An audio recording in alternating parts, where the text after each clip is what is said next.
अस्सलाम वालेकुम दोस्तों। बंदर के हाथ में अगर माचिस आ जाए तो वो पूरे जंगल को आग लगाकर छोड़ता है। आकिब जावेद ने भी पाकिस्तान क्रिकेट के साथ यही वाला काम किया है। जेसन गिलेस्पी जो पाकिस्तान के साबिक हेड कोच थे टेस्ट के, उस बंदे ने एक बात की थी कि ये बंदा जोकर है। उसने आकिब जावेद को जोकर कहा था और आज उसकी बात बिल्कुल सच साबित हो चुकी है। और अब आकिब जावेद ने जो जो ब्लंडर किए हैं, पूरी एक चार्जशीट तैयार हो चुकी है आकिब जावेद के खिलाफ। और आकिब जावेद की अब पाकिस्तान क्रिकेट बोर्ड से बहुत जल्द छुट्टी होने वाली है। बाबर आजम के आकिब जावेद के साथ जो इख्तलाफात हैं वो भी सामने आ चुके हैं।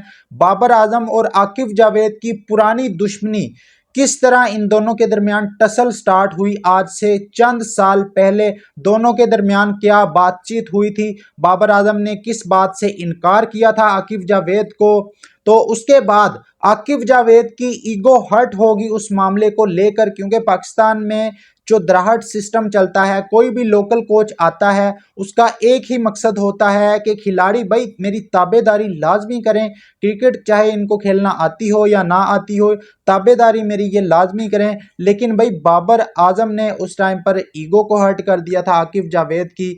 इसकी वजह से दोनों के दरमियान अब तक टसल जारी है, जिसकी वजह से कभी बाबर आजम को टेस्ट टीम से ड्रॉप किया जाता है, कभी T20 से ड्रॉप किया जाता है। चलें T20 से आप ड्रॉप करें, कभी वनडे से ड्रॉप किया जाता है।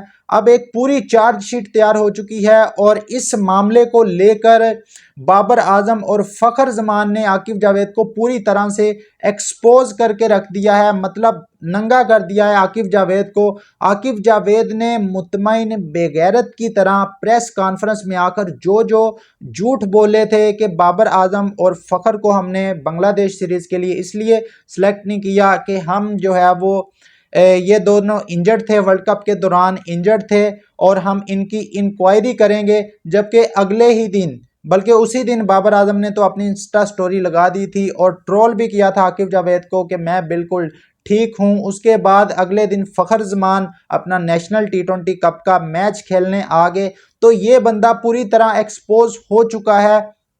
अब जो एक चार्जशीट तैयार की गई है, उस चार्जशीट के मुताबिक मैं आपके सामने वो वाकया भी रखता हूं कि बाबर आजम और आकिब जावेद की जो दुश्मनी है वो कहां से शुरू हुई थी और अब तक चलती आ रही है, जिसको आकिब जावेद ने अपनी ईगो का मसला बना लिया है। लेकिन जो चार्जशीट है उसके मुताबिक आकिब जावेद ने पाकिस्तान को पहले चैंपियन ट्रॉफी में जलील करवाया गलत सिलेक्शन के नतीजे में, उसके बाद एशिया कप में गलत सिलेक्शन की, उसके बाद आप आ जाएं T20 वर्ल्ड कप के ऊपर। इस बंदे ने T20 वर्ल्ड कप के अंदर गलत सिलेक्शन की टीम की। आपकी टीम के अंदर जो आउट ऑफ फॉर्म प्लेयर थे, जिनकी T20 टीम में जगह नहीं बनती थी, उनको टीम के अंदर शामिल किया और आपके जो डिजर्विंग प्लेयर थे, हसन नवाज जैसे प्लेयर, सुफियान मुकीम जैसे प्लेयर, उनको टीम से बाहर रखा इस बंदे ने। उसके बाद अब बांग्लादेश वाली सीरीज, इस बंदे को पता था कि वर्ल्ड कप में ये टीम मुंह काला करवा के आएगी, क्योंकि इसने जो सिलेक्शन की थी उसके बाद इसने मशवरा दिया PCB को कि आप बांग्लादेश के साथ सीरीज रखें वर्ल्ड कप के फौरन बाद, ताकि जो जो भी पाकिस्तान वर्ल्ड कप में अपना मुंह काला करवा के आएगा, जो जो आकिब जावेद की वजह से पाकिस्तान टीम का जो जो जलालत मिलेगी, उसको कवर अप करने के लिए बांग्लादेश से सीरीज़ रख ली जाए, जो कि एक आसान सीरीज़ होगी और पाकिस्तान इस सीरीज़ को जीत जाएगा और लोग जो है वो वर्ल्ड कप की नाकामी भूल जाएंगे। लेकिन भाई जो इसके जो ये सारे जो प्लानिंग थी ये उल्टी पड़ चुकी है।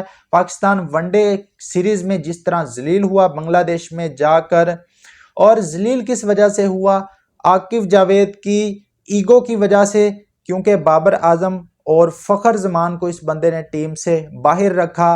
बाबर आजम ने भी फिर इंस्टा स्टोरी लगाई। अब इन दोनों के दरमियान जो टसल थी वो PSL को लेकर स्टार्ट हुई थी आज से चंद साल पहले, जब बाबर आजम कराची किंग की जानिब से खेल रहे थे।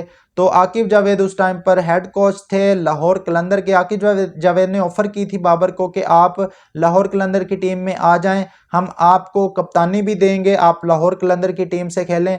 लेकिन उस टाइम पर इनकार कर दिया था बाबर आजम ने आकिब जावेद को कि मैं लाहौर की तरफ से नहीं खेलूंगा, मेरा कराची के साथ अच्छा कॉन्ट्रैक्ट हुआ है। काफ़ी महंगा उस टाइम पर कराची ने बाबर आजम को खरीदा था।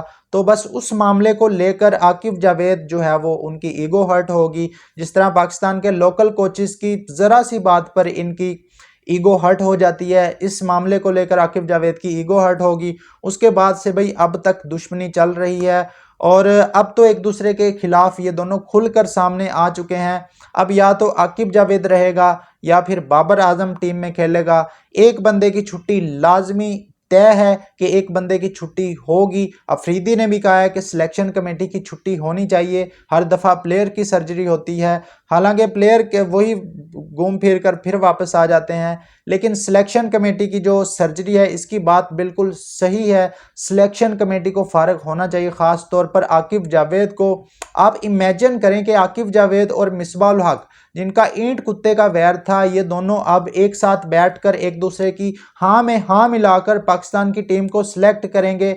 मतलब पैसे के लिए ये लोग कुछ भी कर सकते हैं, अपनी इज्जत भी बेच सकते हैं। और फिर हम इनको मुतमईन बेगैरत ना कहें तो फिर और क्या कहें यार।